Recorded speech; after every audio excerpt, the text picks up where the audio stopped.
So you come back home shooting with a 35mm and you realize that your first shot of film, you messed it up. That's a crappy day for me, but hopefully it's not a crappy day for you guys.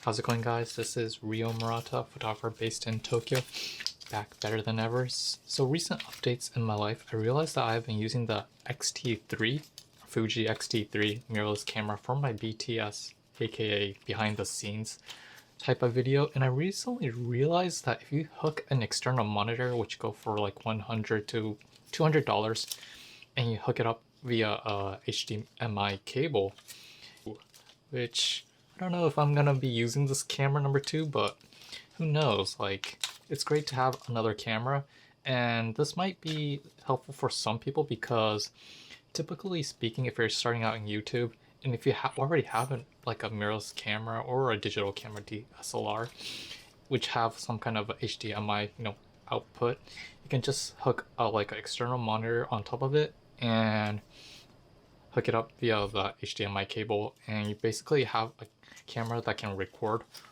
onto that monitor, and it makes your life so much easier instead of like spending more than like $500 on a mirrorless camera or a point and shoot that has a flip out screen, because those cameras cost a lot for most people, and this is basically the cheapest way if you're into like YouTube videos. And I digressed once again, so keep getting off topic but going on to topic. In my previous video, I talked a little bit about the Nikon F3, a great SLR to start out with, and in that video I shot with a Lomochrome Metropolis, which is another unique film.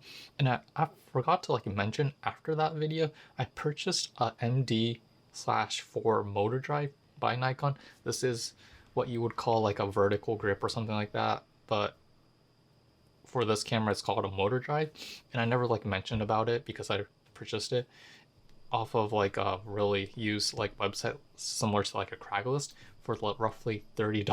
Motordrive is basically an accessory which you attach beneath the camera, so this big area at the bottom is called the Motordrive, and what it basically does is it basically gives you like sort of like a stable, better like grip of the camera. And in most cases, a lot of people say that it's also called as a vertical grip, if I'm right, because it's harder to do vertical orientations, so you hold it like this.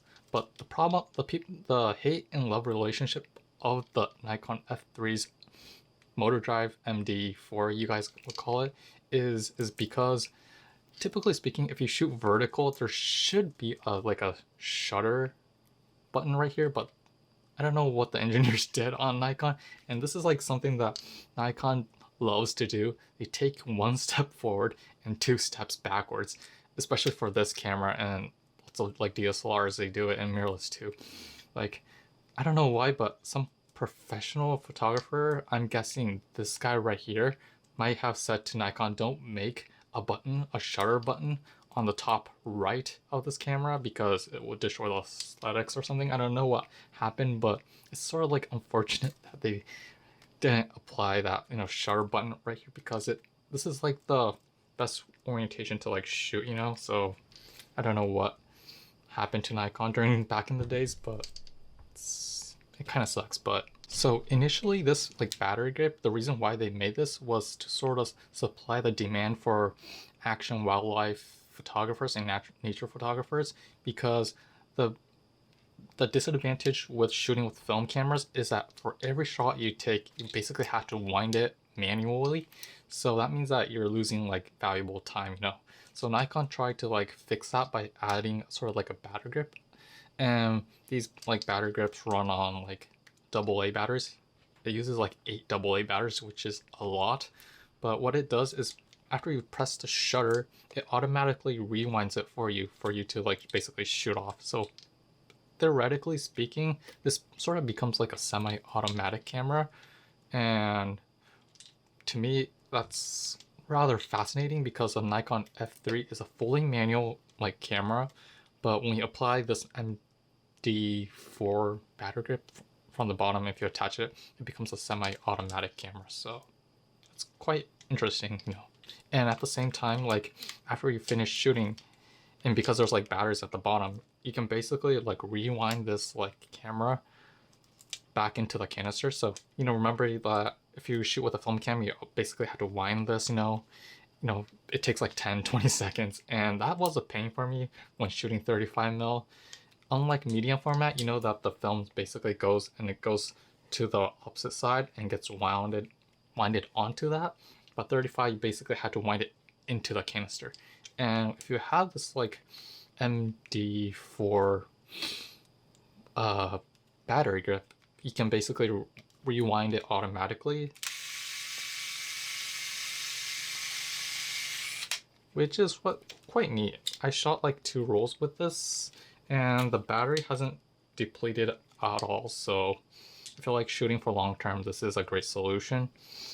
And it like gives that like peace of mind that you don't have to do the hard work. The camera itself will do it for you, so that's a great thing. So you guys all know that my main camera is the GW690 3rd gen.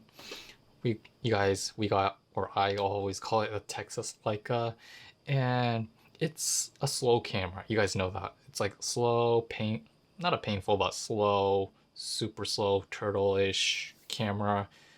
And it is a heavy camera. And by adding this like battery grip on the bottom of this sort of like Nikon F3, the shooting speed of this camera actually goes way down, and it becomes sort of similar to the GW690 because of the extra weight, extra heft. But what's interesting is that this becomes a semi-automatic camera, so I can basically compose shoot at a faster speed, not to mention that you get more exposures and stuff like that. So although you have to think a lot when shooting with this camera because it's like heavy, it feels like a GW690. I mean, if I wanted to, I can pace myself and shoot fast, shoot like horizontal, vertical at ease, and not bother much about how many like shots I have left because I have 36 exposures compared to 8. So that's a great like experience with a 35, because typically 35mm film cameras were initially made to like accommodate those like fast-paced, fast workflow type of people. But now that there is a battery grip, it makes you more like a sort of slow shooter, which I personally love to do. And like for this, like because of 35mm film camera, you have 36 exposures, meaning that you basically have to advance the film lever 36 times. So because this gets attached, you really don't have to bother advancing it. The camera will do it automatically, which is a great experience for me. So that's something I realized after shooting with this camera. Is there any other thing I need to mention about this camera? Not much, but this setup will be probably my go-to setup for shooting 35mm in near future, hopefully, because it feels similar to the GW690, and although it's heavy, it's like I'm used to this, so I mean, it feels nice in my hand. So yeah, so I think I talked about the overviews. Now let's go on to the shoot. I recently went back to Takaido, which is my hometown actually, and I already made a video about a coffee shop back then, which served like really nice coffee, but this time around that station actually looks really amazing, especially during the seasons right now because the Sakura blossoms are blossoming right now. So I wanted to like test this out shooting with a Portra 400 at Takaido Station, because although it's a minor station and there's not much uniqueness of that station, the only unique thing about that station is that it's on a platform above ground. It's on a sort of like a bridge, and the gaze of looking down at the Sakura blossom, it looks pretty nice in my opinion. So yeah, why not check that area out? And you guys know that Sakura itself, once it blossoms, the lifespan is so short that in most cases they only last for like 1 to 2 weeks or so, and they basically scatter away and you can't see them once again, so until next year. So let's go to Takaido Station, Sakura blossoms, with the Nikon F3 MD-4 Portra 400. Let's go see some pink flowers.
Bye.